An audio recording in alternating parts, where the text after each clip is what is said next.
Movie की शुरुआत में फुलेरा गांव को देखते हैं, जहां पर आदित्य अपने भाई को बोलता है कि सब ठीक हो जाएगा और उसे अपनी मां से बात कराता है। दरअसल आदित्य उसके मौसी का लड़का है। वो आदित्य को बोलता है कि क्या सब ठीक हो जाएगा, सीबी में जॉब एक्सपीरियंस लेने आया था पर मेरे ऊपर धारा 332 लग गया है। तभी वहाँ पर विकास और प्रहलाद आते हैं और आदित्य को जाने से पहले कुछ मिठाइयाँ देते हैं। साथ में ये भी बोलते हैं कि आदित्य जी आप फिक्र मत करो, हम सभी हैं सचिव जी का ख्याल रखने के लिए। सीन शिफ्ट होता है और हम प्रधान जी को देखते हैं, जिनके हाथों में पट्टी लगी हुई है। दरअसल उनके कंधों में गोली लगी थी। रिंकी अपने पापा को दर्द की दवाई देती है। इधर सचिव जी को देखते हैं, जिन्हें नींद नहीं आ रही होती है, इसलिए वो प्रहलाद जी के पास जाते हैं और बोलते हैं कि अगर आपके पास कुछ पड़ी है तो दे दीजिए। जिस पर वे बोलते हैं कि आप अकेले क्यों बैठिएगा, हम आपका साथ देंगे। विकास को अपने वाइफ के साथ देखते हैं। खुशबू बोलती है कि जमीन खरीदने के लिए 30 से 35 लाख की जरूरत होगी, बाकी के पैसे क्या किया जाए। जिस पर विकास बोलता है कि बाकी के पैसे प्रहलाद चाचा को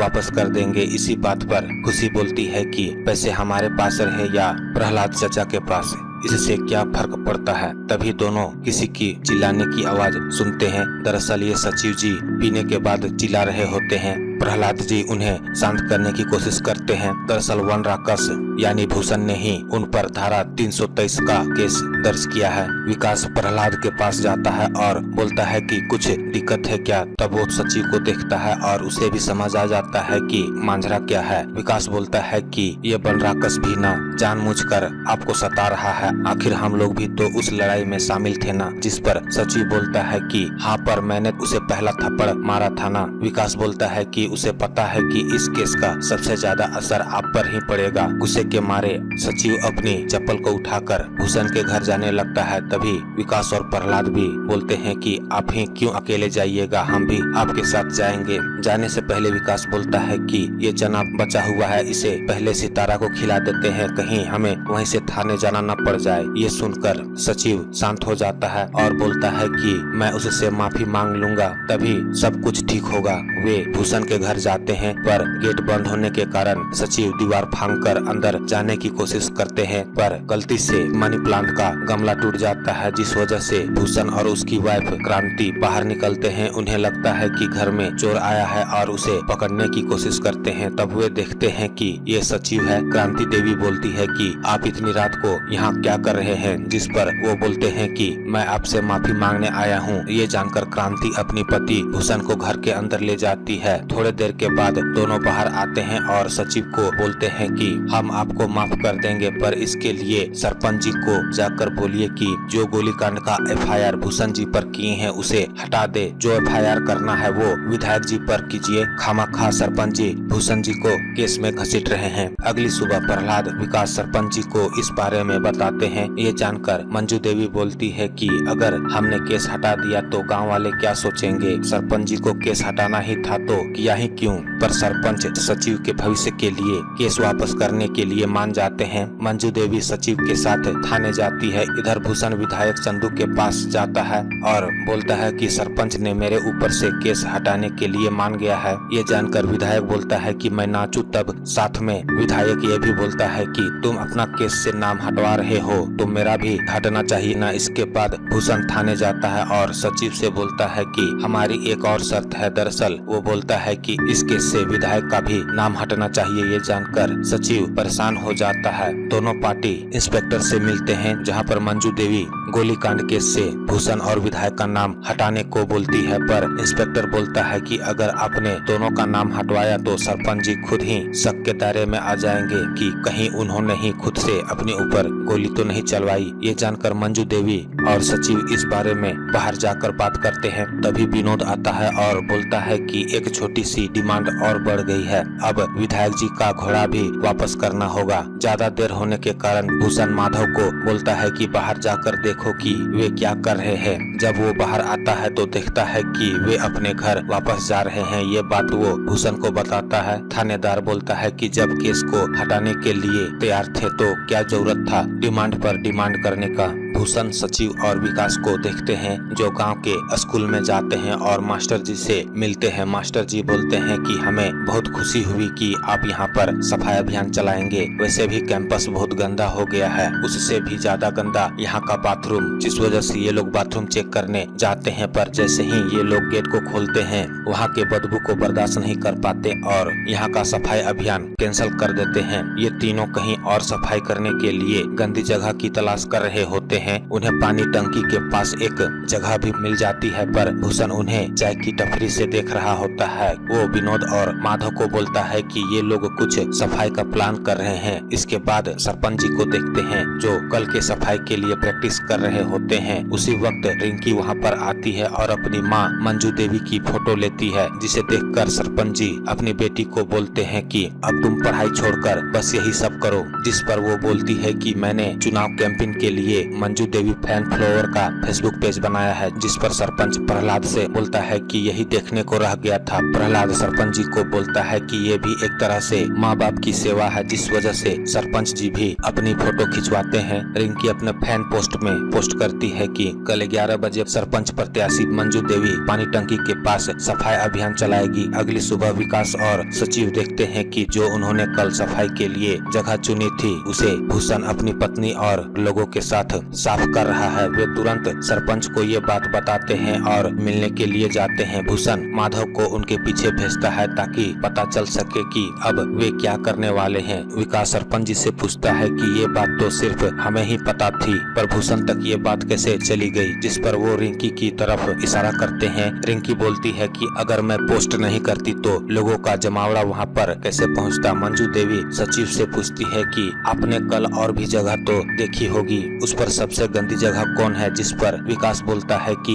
है ना स्कूल का बाथरूम, पर वो आपके लायक नहीं है। मंजू देवी बोलती है कि जो भी हो हम वहीं पर जाएंगे। वैसे भी स्कूल के लिए निकल रहे होते हैं कि तभी वे देखते हैं कि माधव उनका रेकी कर रहा है, इसलिए वे वापस से घर में चले जाते हैं। और माधव भूषण को कॉल करता है और बताता है कि जरूर ये लोग कहीं साफ सफाई के लिए जाने वाले हैं, हमको देखकर वापस घर चले गए हैं। मंजू देवी बोलती है कि हमें उनसे इतना डर के नहीं रहना चाहिए। ये जानकर सभी कोई फिर से सफाई करने के लिए निकल पड़ते हैं, पर रास्ते में भूषण और उसके लोग मिल जाते हैं और सभी जनता के सामने बोलते हैं कि कहीं साफ सफाई करने जा रहे हैं क्या, अगर हाँ तो हम भी आपका हाथ बटा देंगे। मंजू देवी के पास कोई और रास्ता नहीं होता, इसलिए वो उन्हें अपने साथ ले चलती है और बहुत देर तक उन्हें घुमाती है। जिस वजह से भूषण की वाइफ क्रांति देवी बोलती है कि ये लोग हमें गुमराह कर रहे हैं, आप लोगों को जहाँ जाना है वहाँ जाइए, हम इस स्कूल में जाएंगे। वो अपने पति भूषण को बोलती है कि पिंटू बोल रहा था कि हमारे स्कूल का बाथरूम बहुत गंदा है, चलिए इसी को साफ कर देते हैं। जिस वजह से मंजू देवी उससे पहले उस बाथरूम को कब्जा करने के लिए दौड़ पड़ती है। ये देख क्रांति देवी भी दौड़ पड़ती है। दोनों गुटों के बीच अफरा तफरी मच जाती है। उसी वक्त मास्टर जी उस गेट में खड़े हो जाते हैं और बोलते हैं कि अभी मुझे बाथरूम इस्तेमाल करना है, आप सभी रुक जाइए। इसी बीच मंजू देवी क्रांति देवी से बोलती है कि क्या चाहती हो, आप फिर से मेरे पति पर हमला हो, पिछले बार तो गोली चलवाई थी, इस बार उन्हें जान से ही मरवा दीजिए। क्रांति बोलती है कि आप बिना वजह हमें बदनाम कर रहे हैं। जिस पर मंजू देवी बोलती है कि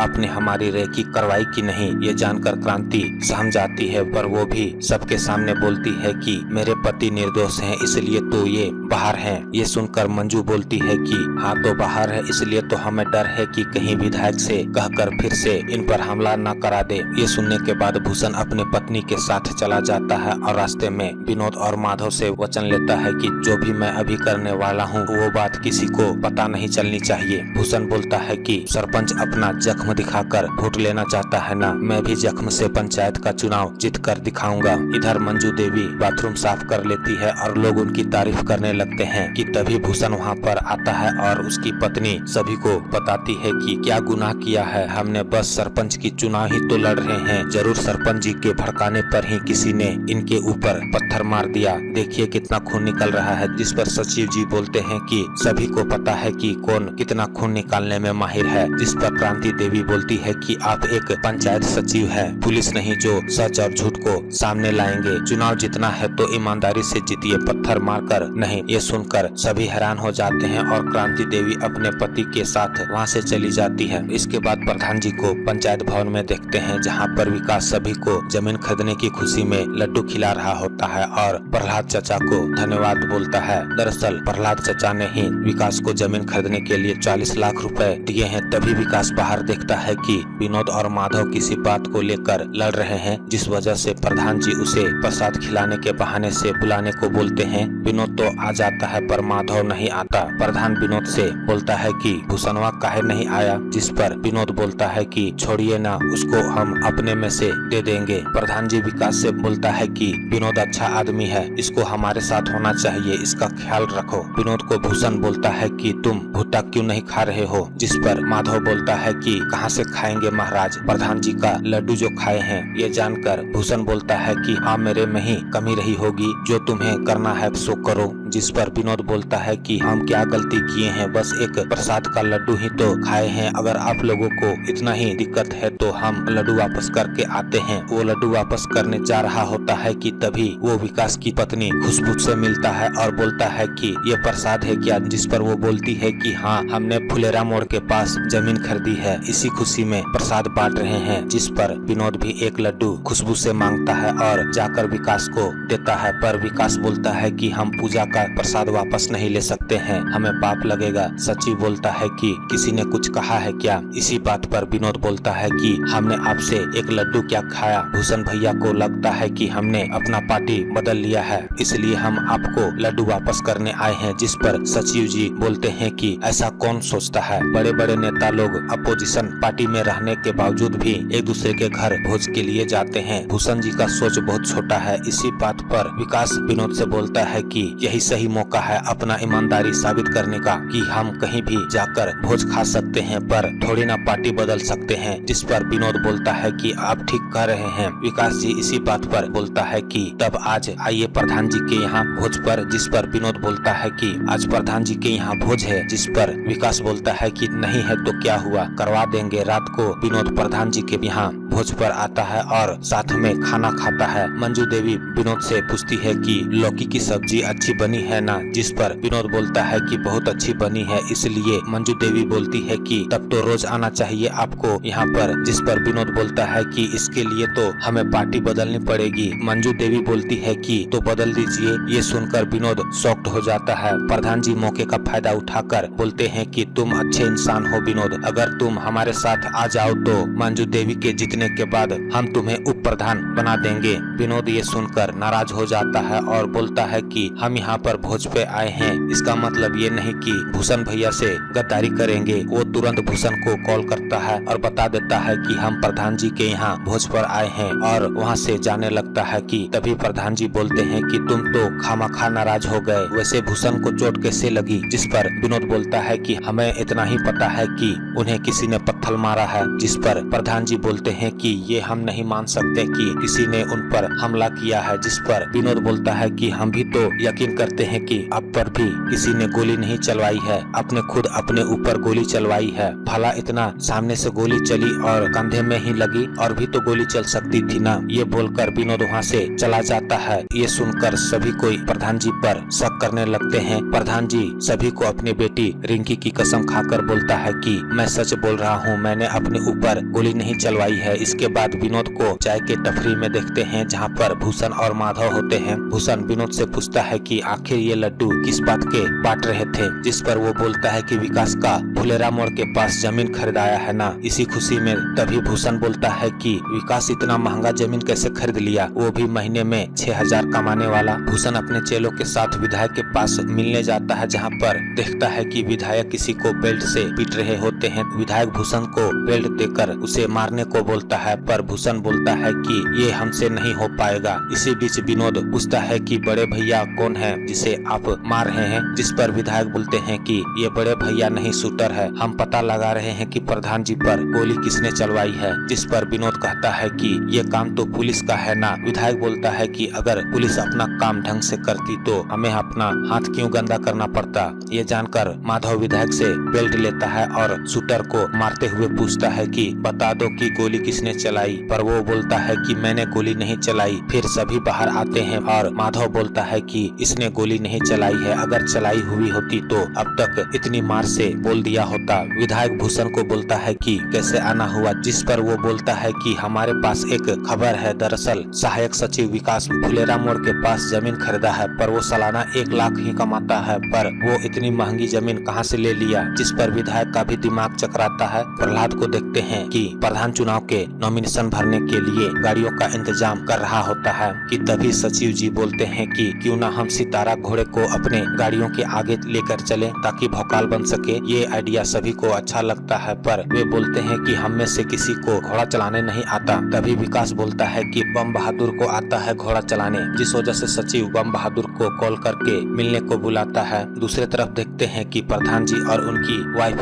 नॉमिनेशन करने जाने से पहले अपनी तैयारी कर रहे होते हैं। तभी वहाँ पर एंटी करप्शन के लोग उनके घर में छापा मारने आ जाते हैं। साथ में सचिव के ऑफिस में भी रेड पड़ जाती है और सभी के फोन जब्त हो जाते हैं। विकास बहुत परेशान हो जाता है, इसलिए सचिव उससे पूछता है कि तुम क्यों डर रहे हो, घर में ब्लैक मनी है क्या? जिस पर विकास बोलता है कि प्रहलाद चाचा ने जो जमीन खरीदने के लिए 40 लाख दिए थे उसमें से 6 लाख बच गए थे। ये जानकर सचिव बोलता है कि ये तो बहुत दिक्कत वाली बात है। जिस पर प्रहलाद बोलता है कि इसमें डरने वाली बात क्या है, ये पैसे मैंने दिए हैं। जिस पर सचिव बोलता है कि इसके पेपर तो नहीं है ना कि आपने इसे दिए हैं, वैसे भी पैसे विकास के घर में है, बहुत दिक्कत हो जाएगी। ये सभी परेशान हो जाते हैं। तभी बम बहादुर वहाँ पर आता है और बोलता है कि मैं कुछ मदद कर सकता हूँ। तभी हम विकास के घर को देखते हैं जहाँ पर पुलिस तैनात होती है, इसलिए बम बहादुर सीढ़ी से छत पे जाता है और इसी तरह से खुशबू को छत में बुलाता है और बोलता है कि घर में जो पैसे पड़े हुए हैं उसे विकास भाई ने मांगा है। जिस पर वो बोलती है कि हम कैसे मान ले कि विकास जी ने ही आपको भेजा है। इसलिए बम बहादुर उसे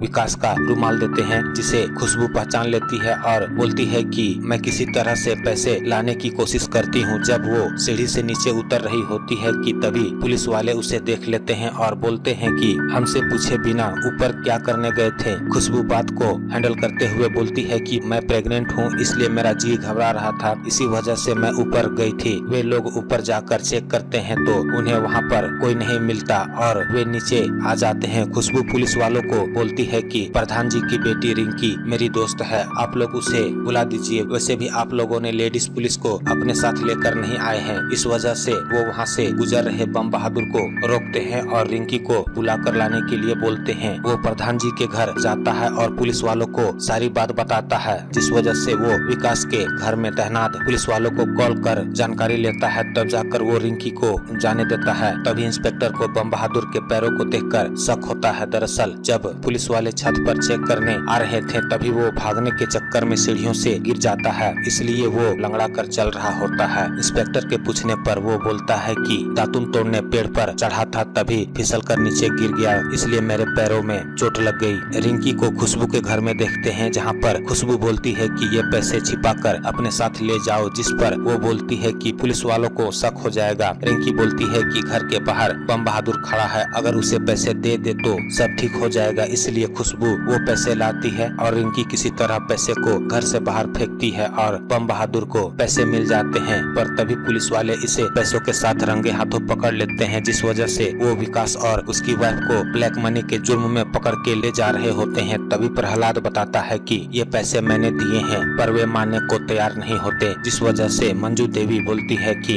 हम भी आपको जाने नहीं देंगे और सभी पुलिस जीप के आगे खड़े हो जाते हैं, जिस वजह से पुलिस और उनके बीच में हाथापाई हो जाती है। पर तभी वहाँ पर एक ऑफिसर की कार आती है। पुलिस ऑफिसर उससे मिलने जाता है। ऑफिसर उसे कार में बैठाकर थप्पड़ मारता है और बोलता है कि विधायक की चाटना बंद करो। अब वो विधायक नहीं रहा, इसलिए पुलिस ऑफिसर को प्रधान जी से माफी मांगनी पड़ती है और सभी को रिहा करना पड़ता है। ये देखकर भूषण और क्रांति बहुत गुस्सा होते हैं और बोलते हैं कि हर बार इन्हें कौन बचा लेता है। अगर आपको पंचायत वेब सीरीज की पूरी एक्सप्लेनेशन देखनी हो तो हमारे YouTube के प्लेलिस्ट पर विजिट करें।